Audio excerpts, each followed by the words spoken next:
Nama terlapor dalam kasus tudingan ijazah palsu Jokowi untuk pertama kalinya diperiksa di Polda Metro Jaya. Meski begitu, terlapor Roy Suryo dan kawan-kawan terus melakukan perlawanan, salah satunya dengan meluncurkan buku Jokowi's White Paper. Berikut liputan Dipo Investigasi.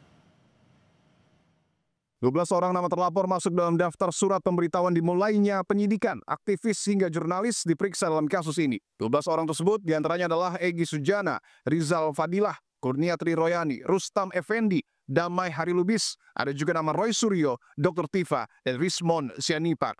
Mantan Ketua KPK Abraham Samad juga terseret sebagai terlapor. Abraham Samad mengaku kaget mengapa ia ikut diperiksa karena tak ada hubungan dengan kasus ijazah palsu Joko Widodo. Abraham pun menuding ia dikriminalisasi. Terlapor lain yakni seorang YouTuber bernama Michael Sinaga, Nurdian Noviansyah Susilo, serta Ali Rido alias Aldo Hussein. Selain itu ada 3 nama lain telah diperiksa Polda Metro Jaya, yakni seorang aktivis Merianti, jurnalis 1indonesia.co Arif Nugroho, serta seorang YouTuber bernama Sunarto. Namun Jokowi membantah telah melaporkan 12 nama di Polda Metro Jaya. Begini, jadi yang saya laporkan itu adalah peristiwa mengenai dugaan pencemaran nama baik dan fitnah. Berarti munculnya Pak Abraham Samad itu juga bukan dari Pak Jokowi? Bukan, itu karena proses penyelidikan yang ada di Polri. Saudara, ini adalah rombongan pendukung dari Roy Suryo CS karena masih ada pemeriksaan yang kemudian akan dilakukan oleh penyidik terhadap beberapa orang. Salah satunya sudah ada di sebelah saya, saudara. Ada Bung Rismond Sianipar. Bung Rismond, saat ini akan diperiksa oleh polisi. Apa yang ingin Anda sampaikan? Ya, kita akan buktikan bahwa semua itu bukan berbasis kebencian atau kebohongan ya. Karena penelitian itu bisa didebat, dibantah, didiskusikan, diseminarkan. Artinya buku ini juga akan ditunjukkan kepada penyidik dan akan menjadi bahan penguat bahwa Anda tidak melakukan unsur pidana? Iya dong. Buku ini bagian dari yang di dalam ini tulisan saya. Nah, ini kan membantah apa yang menjadi temuan dari Dirtipidum. Saudara, di tangan saya sudah ada buku bersampul putih yang kemudian belakang menjadi perbincangan dengan judul Jokowi's White Paper. Kalau bisa saya bacakan, buku ini adalah buku kajian digital forensik, telematika, dan neuropolitika atas keabsahan dokumen dan perilaku kekuasaan. Apa makna dari peluncuran buku Jokowi's White Paper? Mungkin bisa dimulai dari Bang Ray. Sebenarnya bukan di tengah proses penyidikan. Buku ini sudah lama kami rancang. Karena kami ini memang sudah kebiasaan ketika nulis ya, Mas Dipo. Itu kita menuliskan jurnal atau catatan-catatan. Nah, catatan-catatan itulah yang kemudian menjadi bagian yang tidak terpisahkan dari sebuah penelitian. Karena penelitian tidak akan bermakna kalau tidak bisa dilakukan atau dibaca oleh generasi yang lain. Oleh anak-anak. Nah, itulah kami tujuan menulis buku ini. Nah, karena kemudian kami bersepakat, kayaknya bagus banget juga tahun ini kita memperingati 80 tahun kemerdekaan Indonesia.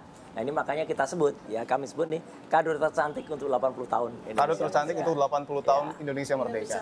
Karena inilah penampakan pertama kalinya berwarna, dan ini bisa dianalisis. Analisis yang kami lakukan, lihat yang namanya ELA, Error Level Analysis, ya. Dan ini ilmu yang kemudian kemarin belum saya sampaikan, yaitu bagaimana menggunakan teknik yang kemudian bisa menampakkan embossnya ada di mana. Kemudian bagaimana membandingkan foto-foto yang ada. Ya, fotonya Jokowi tidak match, foto saya match, fotonya Dumat no match, sampai kepada bagaimana comparison daripada ijazah itu image comparison. Dan kemudian saya tutup tulisan saya itu dengan bagaimana berbagai analisis yang dilakukan sampai kedatangan kami ke UGM tanggal 15 April, itu faktanya ada, dan kemudian dengan skripsi. Ini adalah primary evidence yang pernah kami pegang, dan ini jelas-jelas betul kami tidak mencuri. Saya ingin tunjukkan saudara, ini adalah skripsi dari Joko Widodo yang kemudian sempat diabadikan ya oleh saya, Bung Roy Suryo. Dengan kamera profesional yang formatnya adalah RAW, bukan JPEG. Tadi secara numerik sudah kita tunjukkan, buktikan tidak ada lintasan stempel. Nah, ini secara visual lewat gradient mapping atau gradient analisis. Nah, terus analisis lapisan visual juga kita buktikan ternyata secara lapisan visual demi visual, ya lapisan demi lapisan, di ijazahnya Pronojiwo itu huruf dulu baru ditindih dengan watermark logo UGM. Tetapi di ijazah Joko Widodo Itu sebaliknya, logo dulu baru huruf. Nah, ini membantah uji keidentikan yang disimpulkan oleh Bareskrim melalui Dirtipidum. Jadi ijazah itu kan tahun 85 sudah diserahkan kepada yang bersangkutan. Artinya yang menjaga ijazah itu adalah yang bersangkutan. Oleh karena itu Universitas Gadjah Mada ini ya kita tidak mau berkomentar terkait dengan ijazah, a piece of paper yang sudah ada di yang bersangkutan. Artinya UGM juga tidak bertanggung jawab. Apakah yang beredar sekarang itu adalah yang diserahkan UGM dulu itu bukan? Kita atau bukan, kita tidak ya, bertanggung jawab untuk itu. Saudara, saya sudah bersama dengan kuasa hukum dari Presiden ke-7 Republik Indonesia, Joko Widodo, dengan Bung Rifai Kusumanegara. Bung Rifai, terima kasih untuk waktunya. Sama-sama, terima kasih juga. Siap. Yang termuat bisa dibocorkan, Bang, apa saja? Banyak sih ya, 24 poin. Tapi kami lebih fokus sebenarnya begini. Di tayangan itu ada begini. Beberapa orang yang mengklaim dirinya ahli melakukan tampilan menggunakan aplikasi tertentu. Lalu mengambil objek ijazah Pak Jokowi dan beberapa data lainnya loh ya.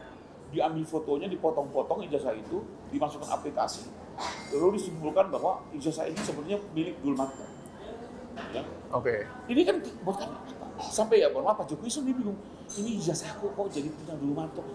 Nah, secara kebetulan di dalam Undang-Undang ITE sendiri di pasal 32-35 diatur. Ya, 32 lebih kurang begini. Barang siapa melakukan pemotongan terhadap data elektronik tanpa izin. Ya. Bayangkan ijazah itu dipotong-potong, diambil fotonya lah, diambilkan dengan data lainnya, di-compare data foto Pak Jokowi di mana, dipotong-potong, dan ini semua dilakukan tanpa izin. Kedua, digunakan aplikasi tertentu sampai akhirnya menyimpulkan seolah ini palsu. Polemik tudingan ijazah palsu Jokowi seakan enggan mereda dari bumi pertiwi. Meski proses hukum telah memasuki tahap penyidikan, namun nama-nama tersangka belum ditetapkan. Kepastian hukum haruslah segera ditegakkan agar publik tak melulu disajikan segudang perdebatan. Saya Dipun Bahagia. Sampai jumpa minggu depan.